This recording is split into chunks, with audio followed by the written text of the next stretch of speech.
Brought to you by GTA, your island, your network. The audit is finally out. At the end of the day, the government Guam, even though there was an attempt to repay back certain amounts of money, the government Guam still spent in excess of $800,000. That's $887,582 to be exact. And after months of research and review, the Office of Public Accountability issued its audit on the pay adjustments given to more than 100 staffers at the governor and lieutenant governor's offices. These retroactive pay adjustments, according to the Attorney General of Guam, were opined as being illegal. Public Auditor Doris Flores Brooks. The process was really quite convoluted.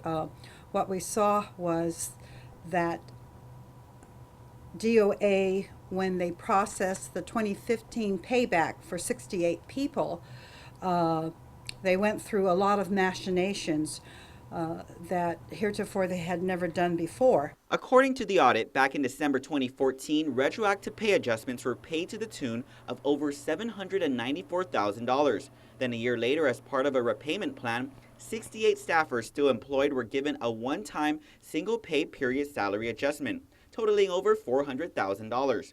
Brooks says this one-time adjustment deviated from what the Department of Administration normally does. Well intended, in order to effectuate what the GG1 did, they used a different date.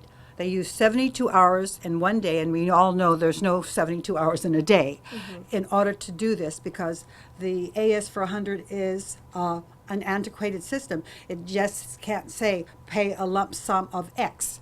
You know, it has to figure out something. And while 38 employees who left the governor's office will have to repay the fees with their own personal funds, the 68 other employees still working at Adelup are working out a payment plan.